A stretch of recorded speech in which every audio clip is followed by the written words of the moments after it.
이튿날 요한이 자기 제자 중 두 사람과 함께 섰다가 예수께서 거니심을 보고 말하되 보라 하나님의 어린 양이로다. 두 제자가 그의 말을 듣고 예수를 따르거늘 예수께서 돌이켜 그 따르는 것을 보시고 물어 이르시되 무엇을 구하느냐. 이르되 랍비여 어디 계시오니이까 하니 랍비는 번역하면 선생이라. 예수께서 이르시되 와서 보라.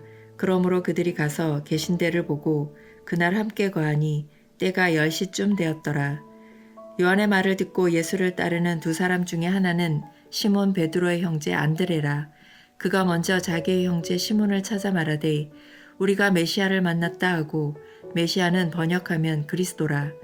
데리고 예수께로 오니 예수께서 보시고 이르시되 내가 요한의 아들 시몬이니 장차 게바라 하리라 하시니라. 게바는 번역하면 베드로라. 이튿날 예수께서 갈릴리로 나가려 하시다가 빌립을 만나 이르시되 나를 따르라 하시니 빌립은 안드레와 베드로와 한 동네 벳세다 사람이라.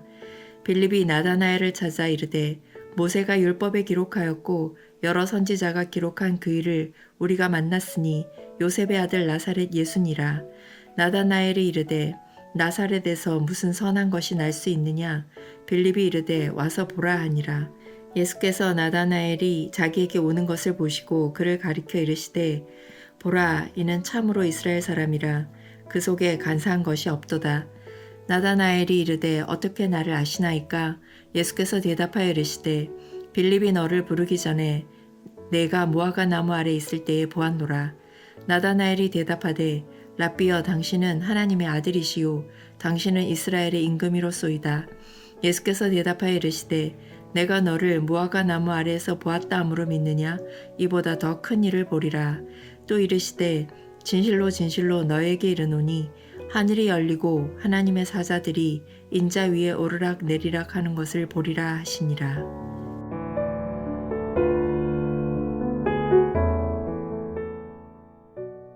오늘 본문은 요한복음 1장의 마지막 장면입니다. 이튿날 요한이 자기 제자 두 사람과 함께 서 있었습니다. 그때 예수님이 지나가십니다. 요한은 주저없이 외칩니다. 보라 하나님의 어린 양이로다. 요한은 자신의 제자들을 붙잡아 두려 하지 않았습니다. 그는 자기의 사역의 성공보다 그리스도의 영광을 더 갈망했습니다. 참된 사역자의 마음이 이와 같습니다. 자신을 따르는 제자들을 기꺼이 예수님께로 보냅니다. 이 고백 앞에 두 제자는 반응합니다. 그들은 스승 요한의 말을 듣고 즉시 스승을 떠나 예수님을 따릅니다. 예수께서 돌이켜 그 따르시는 것을 보시고 물으십니다. 무엇을 구하느냐? 이 짧은 질문이 요한복음에서 예수님이 던지는 첫 번째 말씀입니다. 이것은 단순한 정보 확인이 아닙니다. 인간의 가장 깊은 내면에 숨겨진 동기를 꿰뚫어 보시는 질문입니다. 너희는 내게서 무엇을 원하느냐? 기적인가? 빵인가? 아니면 정치적인 해방인가? 오늘 주님은 여러분들에게도 묻고 계십니다. 너희는 지금 무엇을 찾고 있느냐? 우리는 종종 세상의 문제를 해결해 줄 도구로서 예수님을 찾습니다. 랍비여 어디 계시오니까? 그러나 제자들의 대답은 뜻밖이었습니다. 그들은 주님이 주시는 선물이 아니라 주님 그분을 원했습니다. 주님이 머무시는 곳, 주님의 임재 안으로 들어가기를 원했습니다. 지난 시간에 말씀드린 머무르는 것, 거함, 이것이 요한복음의 핵심 주제입니다. 주님과 함께 머무는 것, 주님과 함께 거하는 것, 그것이 제자도의 시작입니다. 주님은 단 세 마디로 답하십니다. 39절 와서 보라, come and see. 이 초대가 기독교의 본질입니다.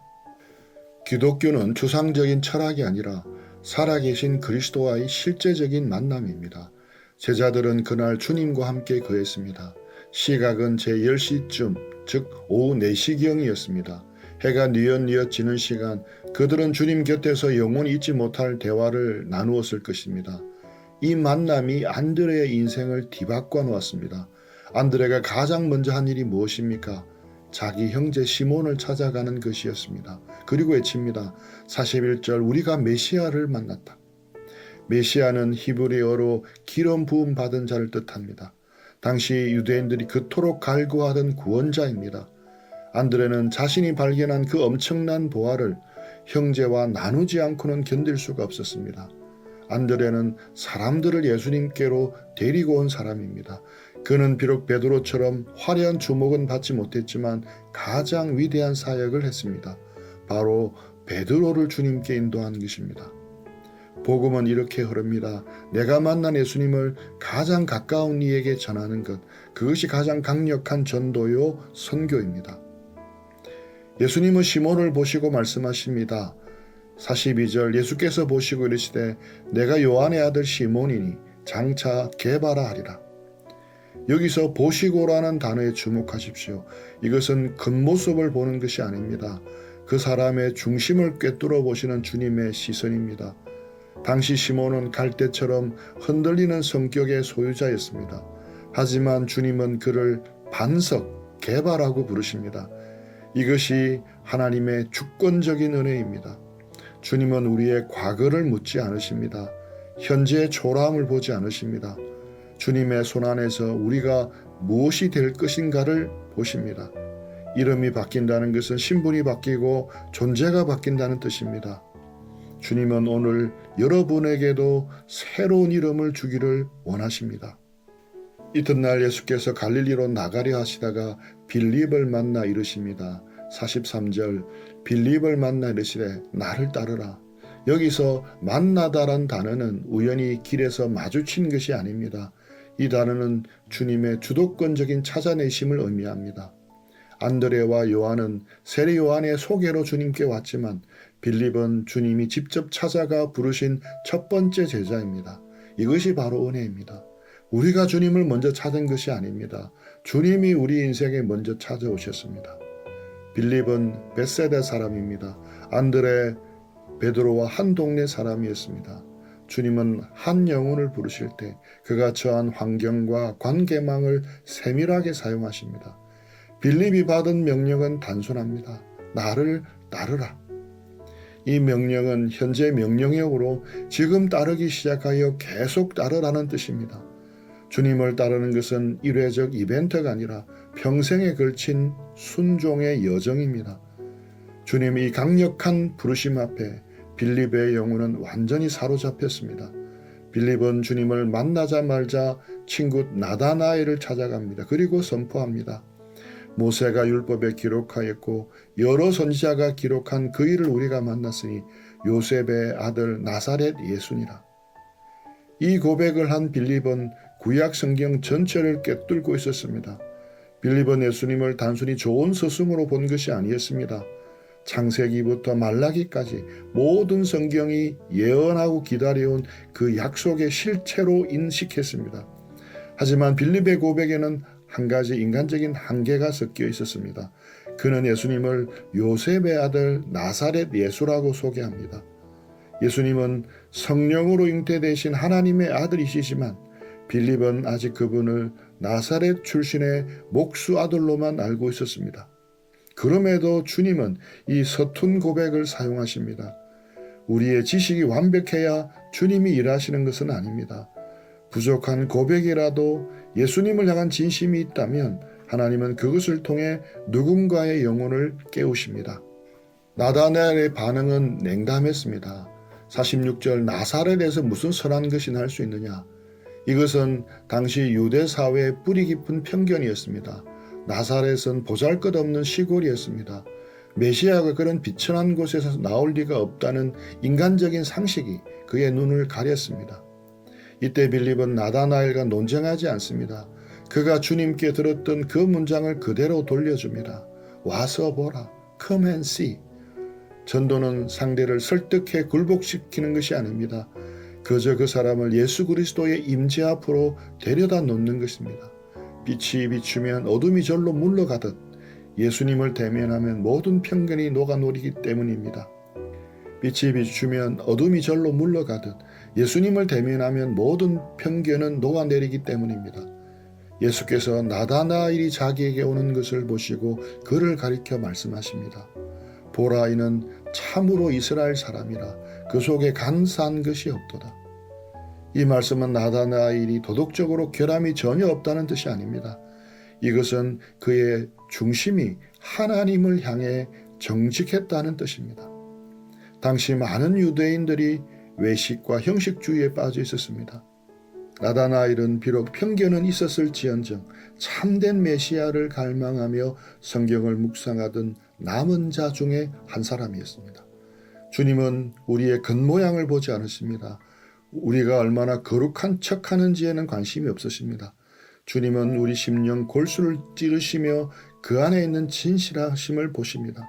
나다나엘이 당황하여 어떻게 나를 아시나이까라고 물었을 때 주님은 결정적인 말씀을 던지십니다. 그때 주님의 대답이 그의 심장을 찌릅니다. 빌립이 너를 부르기 전에 내가 무화과 나무 아래 있을 때 보았노라. 당시 유대인들에게 무화과 나무 아래는 특별한 장소였습니다. 뜨거운 햇볕을 피해 율법을 읽고 메시아를 기다리며 기도하던 거룩한 곳이었습니다. 나다나엘아, 네가 무릎 꿇고 눈물을 흘리며 메시아를 기다리는 그 밤을 내가 알고 있다. 네가 아무도 모르게 엎드렸던 그 기도를 내가 다 듣고 있었다. 아무도 보는 이 없는 그 은밀한 곳에서 나다나엘이 쏟아내었던 그 갈망과 고독을 주님은 다 알고 계셨던 것입니다. 사랑하는 형제자매 여러분, 주님은 여러분의 무화과 나무 아래를 아십니다. 주님 앞에 와서 남몰래 흘린 눈물, 아무에게도 말하지 못하는 가슴앓이, 주님을 향한 그 간절한 기도를 주님은 이미 보고 계셨습니다. 주님은 우리를 부르시기 전부터 이미 우리를 알고 계셨고 우리를 지켜보고 계셨습니다. 이 선행하는 은혜가 오늘 우리를 숨쉬게 합니다. 나다나엘은 물어집니다. 당신은 하나님의 아들이시요 이스라엘의 임금이로소이다. 나다나엘의 이 고백은 요한복음 서론에서 제시된 기독론적인 칭호들의 절정이라고 말합니다. 나다나엘은 이제 예수님을 목수의 아들이 아니라 온 우주의 통치자이자 하나님의 아들로 고백합니다. 어떻게 이런 일이 가능했을까요? 주님이 그를 먼저 보셨기 때문입니다. 주님이 그를 먼저 아셨기 때문입니다. 하지만 주님은 거기서 멈추지 않으십니다. 더 큰 영광을 약속하십니다. 51절 하늘이 열리고 하나님의 사자들이 인자 위에 오르락 내리락 하는 것을 보리라. 이 말씀은 창세기 28장에서 야곱이 꾼 사닥다리 환상을 인용하신 것입니다. 이제 더 이상 베개를 베고 자던 야곱의 사닥다리는 필요가 없습니다. 예수님이 바로 하늘과 땅을 연결하는 산 사닥다리가 되셨기 때문입니다. 죄로 인해 굳게 닫혀있던 하늘문이 예수님을 통해 열렸습니다. 이제는 천사들이 인자 위에 오르내리며 하나님의 영광과 은혜를 땅으로 전달합니다. 그리고 우리의 기도를 하늘로 실어 나릅니다. 이것은 요한복음 전체를 관통하는 예언입니다. 앞으로 전개될 주님의 모든 사역은 하늘문이 열린 증거가 될 것입니다. 병자들을 고치실 것입니다. 죽은 자를 살리실 것입니다. 마침내 십자가에서 죽으시고 부활하실 것입니다. 이 모든 것이 하늘문이 열린 증거가 되는 것입니다. 이제 우리는 더 이상 땅의 절망에 갇힌 존재가 아닙니다. 그리스도라는 사닥다리를 타고 하늘의 신령한 복을 누리는 자들이 되었습니다. 요한복음 1장은 이렇게 열린 하늘의 영광으로 그 웅장한 막을 내립니다. 형제자매 여러분, 오늘 주님은 우리에게 두 가지를 요청하십니다. 첫째, 주님의 시선을 신뢰하십시오. 주님은 베드로에게서 반석을 보셨습니다. 나다나엘이 홀로 드린 엄밀한 기도를 보셨습니다. 여러분의 과거와 상처와 눈물을 다 아십니다. 여러분의 현재의 모습이 어떠하든지 상관없습니다. 주님의 시선이 머무는 순간 주님은 여러분의 존재를 새롭게 정의하십니다. 주님은 여러분을 장차 영광스러운 존재로 빚어내실 것입니다. 열린 하늘을 바라보십시오. 세상은 자꾸 우리를 땅의 문제에 가둬두려고 합니다. 여러 문제들이 우리를 짓누를 때 눈을 들어 인자 위에 열린 하늘을 바라보십시오. 둘째, 와서 보라고 외치십시오. 우리가 만나는 예수님은 우리만 소유하기에는 너무나 크고 위대한 분입니다. 여러분 곁에 있는 시몬에게, 편견에 사로잡혀 있는 나다나엘에게 주저 말고 말하십시오. 복잡한 논리가 없어도 괜찮습니다. 내가 만난 예수님께 한번 와보라는 그 한마디면 충분합니다. 주님은 오늘도 우리가 있는 곳을 향하십니다. 그리고 여러분의 이름을 부르십니다. 그 부르심 앞에 주님 제가 여기 있습니다라고 고백하시기 바랍니다. 하늘 문이 열리는 그 놀라운 영광을 맛보는 저와 여러분이 되시기를 주님의 이름으로 축원합니다. 우리 들은 말씀 생각하면서 기도하며 적용하는 시간들 가지겠습니다.